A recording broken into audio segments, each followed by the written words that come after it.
Con su venia, presidente. Colegas diputados, diputadas. Échele. Sí. El bloque 4 del campo de Auschwitz tiene una frase que dice: quien olvida su historia está condenado a repetirla. Tantas experiencias que México ha tenido, tantas guerras por las que México ha pasado.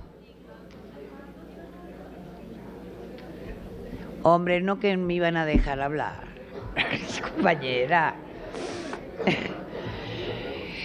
El hecho es de que en nuestra historia tenemos innumerables pasajes en donde hemos sufrido precisamente la intervención extranjera a consecuencia precisamente de la participación de las grandes transnacionales en el desarrollo económico de nuestro país. Tanto como ya se ha repetido aquí, las transnacionales que tenían las concesiones sobre la explotación del petróleo mexicano tuvieron la arrogancia de retar al Estado mexicano durante la época del general Lázaro Cárdenas y simplemente negarse a acatar una orden de la Suprema Corte de Justicia porque a ellos no les aplicaba. Y eso evidentemente fue lo que dio lugar a que fuera posible la expropiación petrolera. Pero quiero recordarles algo: esa expropiación petrolera no se hubiera podido llevar a cabo si no es que precisamente nos encontrábamos en ese momento, el mundo se encontraba en ese momento en 1938, justamente a punto de estallar la Primera Guerra Mundial. O sea que en ese momento todas las estrellas o las constelaciones se alinearon para que efectivamente pudiera México expropiar, porque de lo contrario, los gobiernos americanos e ingleses hubieran realizado una intervención y una guerra para impedir que efectivamente nuestro presidente expropiase los pozos y las empresas que estaban explotándolos. ¿Cuáles han sido las privatizaciones, me pregunto, que hemos llevado a cabo en México, que hayan sido exitosos? ¿Me pueden dar un caso? ¿Hay algún caso de algún sector que haya sido privatizado y que haya dado buenos resultados? Por favor, menciónenme uno. Es evidente, el caso más evidente es el de Teléfonos de México, que haya sido muy citado. Pero les voy a poner otro caso, el de ferrocarriles, ferronales. ¿Dónde están los ferrocarriles de México? ¿Qué está haciendo de ellos después de que se privatizó la industria ferrocarrilera?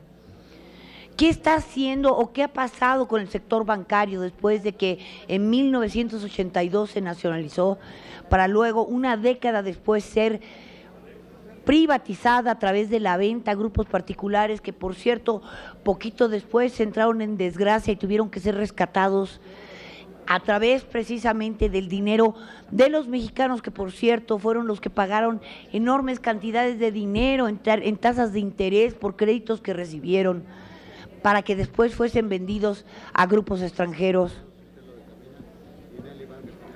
¿Cuál es, señores?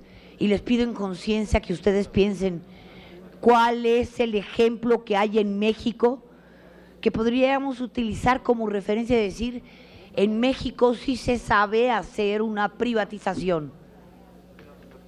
Todos los ejemplos que tenemos son negativos. Pero de lo más preocupante es pensar que con todos estos antecedentes que tenemos, en lugar de haber analizado la necesidad de una reforma energética, nos debió ya haber llevado a pensar cómo le hacemos para que con lo que tenemos podamos realmente llevar a cabo la transformación que el sector energético necesita. Nuevamente caemos en la tentación de permitir la inversión privada en el sector como si no nos hubiéramos ya dado suficientes golpes en la frente tratando de llevar un proceso de privatización adecuadamente. Pero todo esto algo quiero llegar, y les pido a ustedes que lo consideren a conciencia. En México se desarrolló algo que se conoce como la doctrina Calvo. La doctrina Calvo es precisamente una doctrina que establece que los extranjeros, cuando realizan inversiones en un determinado país, deben constituirse como empresas nacionales y además renunciar a su derecho de apelar a sus gobiernos para la protección de sus intereses. Esta doctrina Calvo o cláusula Calvo fue incluida en nuestra Constitución, que en el artículo 27, en la fracción primera, dice: solo los mexicanos por nacimiento y por naturalización y las sociedades mexicanas tienen derecho para adquirir el dominio de tierras, aguas y accesorios para obtener concesiones de explotación de minas o aguas.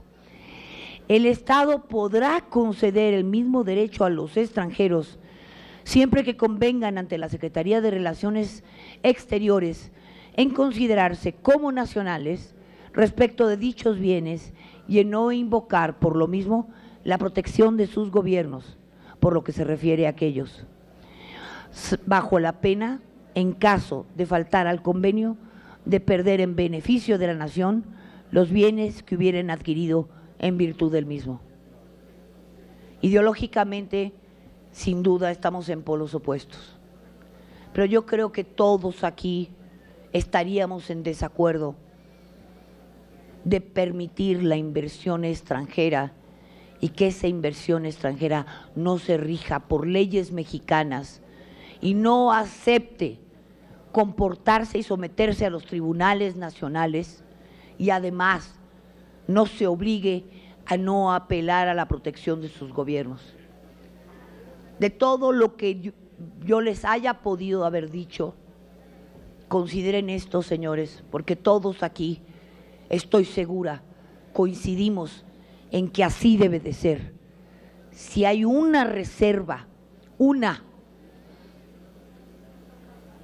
que pudieran admitir, déjenme pedirles, consideren la cláusula Calvo. Gracias.